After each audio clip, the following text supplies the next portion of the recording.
جوالك يخدم الإسلام أم يهدم الإسلام.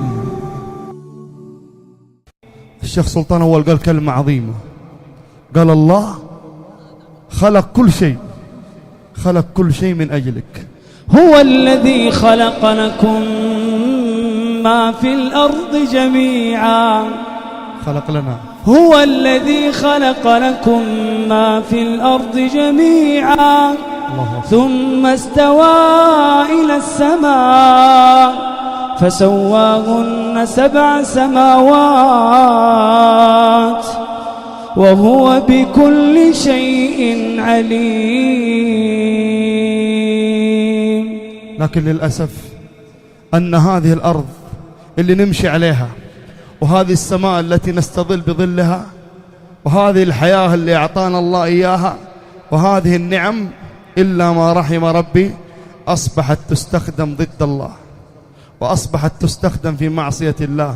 أصبح شبابنا بعيونهم ما يشوفون إلا الأفلام والمسلسلات، وأصبحوا بآذانهم لا يسمعون إلا الأغاني والملهيات، وأصبحوا بألسنتهم لا يتكلمون إلا بالفواحش والمنكرات، وأصبحنا نبارز الله بأيدينا وأرجلنا وجوالاتنا.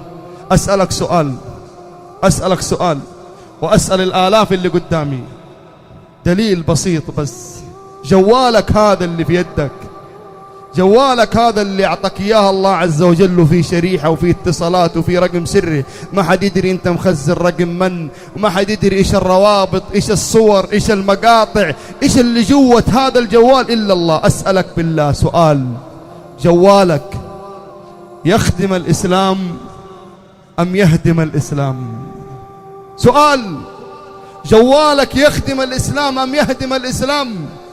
إن كنت ممن ينشر فيه الخير، إن كنت ممن ينشر به القرآن والإسلام، إن كنت من ينشر به سنة النبي صلى الله عليه وسلم، فأنت بهذا الجوال تخدم الإسلام.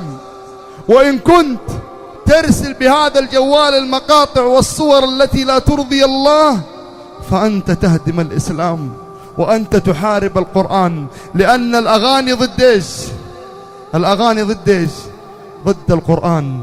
ترسل أغاني بدل ما ترسل قرآن، ترسل صور بدل ما تنشر إسلامك وتنشر الخير وسنة النبي صلى الله عليه وسلم، تحارب الإسلام بالجوال. هذا دليل من أدلة، أقسم بالله العظيم. بعض الشباب يقول لك الحمد لله أنا والله أصلي وأنا بس عندي مشكلة واحدة، وهي مشكلة بسيطة، هي مشكلة الأغاني.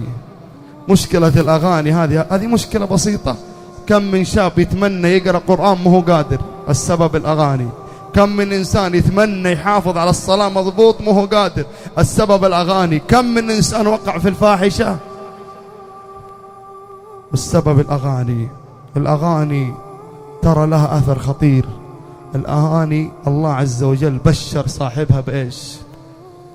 بماذا بشر الله صاحبها في سورة لقمان؟ ومن الناس من يشتري لهو الحديث.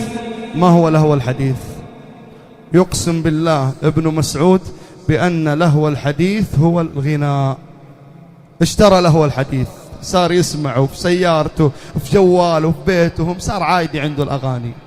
ومن الناس من يشتري لهو الحديث ليضل عن سبيل الله بغير علم ويتخذها هزوا أولئك لهم عذاب مهين. وإذا تتلى عليه آياتنا ولى مستكبرا كأن لم يسمعها كأن في أذنيه وقرا فبشره بعذاب أليم. تبارك الذي نزل الفرقان على عبده ليكون للعالمين نذيرا.